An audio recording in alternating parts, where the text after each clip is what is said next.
Hey guys, welcome to Digit.in, and on our quest to building a new PC for our video editor, we've actually gone out, bought a bunch of stuff, and of those things, what I'm going to unbox today is the G.Skill Trident Z RGB RAM.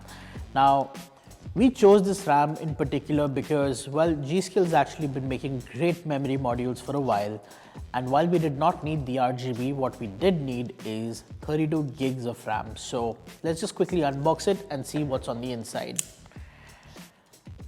Now, this RAM in particular is actually rated at 3200 megahertz.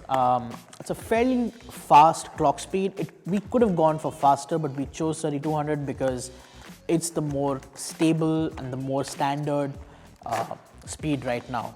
Now, this is a two stick kit. Basically, the reason we wanted this particular unit is also because we can run dual channel on this and still get 32 gigs. Also leaving us room to upgrade in the future to 64 if needed. So all we need to do is just get the same kit once again. So that allows us to basically upgrade the machine up to 64 gigs of RAM.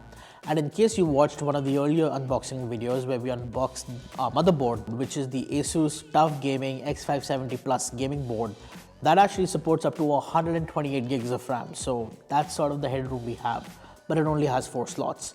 So right now we basically chose to go with 32 gigs of RAM and in dual channel configuration. So the Trident Z was a great choice for that.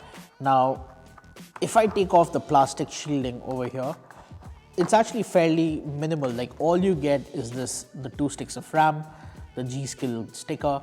You know, if you want to put it on your case or something, that's cool. But other than that, this is literally all you get. So that's a quick look at what's inside the box of the G.Skill Trident Z memory kit. So thank you guys for watching this video, and I'll see you soon.